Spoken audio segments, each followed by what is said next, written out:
आप सभी का स्वागत है मेरे YouTube चैनल पास की क्लास में। आज मैं आपको ऋषि पंचमी व्रत के बारे में बतलाने वाली हूँ। बहुत सी हमारी ऐसी बहनें हैं, बेटियाँ हैं जो ऋषि पंचमी का व्रत पहली बार रहने जा रही होंगी, या जो लोग रहते हैं तो बहुत से लोगों को इनकी पूरी जानकारी नहीं होती है। तो आज मैं आपको कुछ जानकारियाँ बताने वाली हूँ।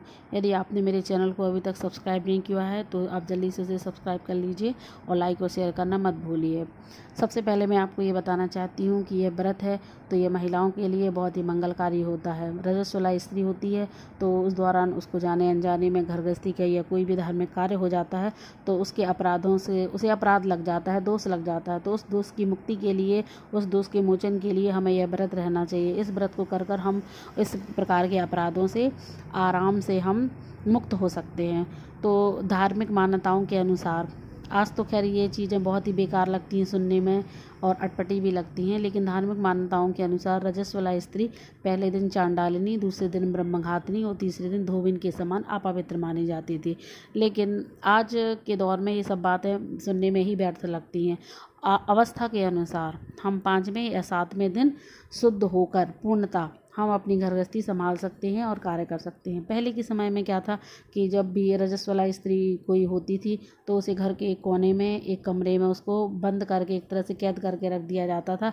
घर गृहस्थी का कोई भी सामान उससे टच नहीं करवाया जाता था, ना ही उसके ऊपर कोई घर की जवाबदारी हुआ करती थी। लेकिन आज के इस दौर में इतनी व्यवस्थाएं हैं, इतनी व्यस्तता है, इतनी व्यवस्थाओं के होने की वजह से ये मुमकिन नहीं है। इसीलिए हम घर गृहस्थी को संभाले बिना कोई कार्य ही नहीं कर सकते हैं। तो इन सभी चीज़ों का जो दोष लगता है इस दौरान, तो उस दोष की मुक्ति पाने का ये बहुत ही सरल और सहज व्रत है। तो आज के दिन हमें 7 ऋषियों की पूजा करनी चाहिए।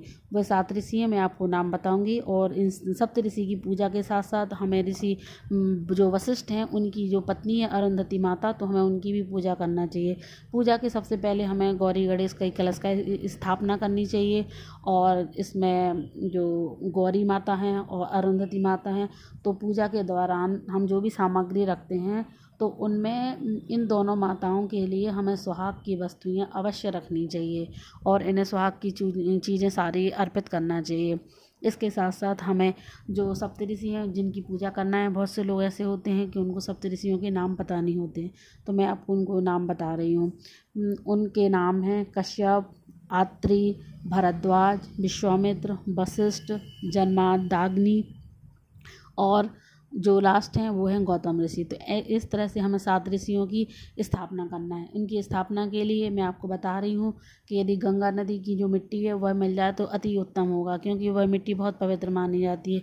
यदि यह किसी भी तरह से नहीं संभव है तो आप कोई भी साफ स्वच्छ शुद्ध मिट्टी ले सकते हैं और उसमें गंगा जल मिलाकर आप उसमें 7 पिंडियाँ बनाएं और एक अरुंधति माता के लिए भी बनाएं। तो इस तरह से आप 8 पिंडियाँ बनाएंगे और इनको आप अपने पूजा स्थल में आप इन्हें स्थापित करें।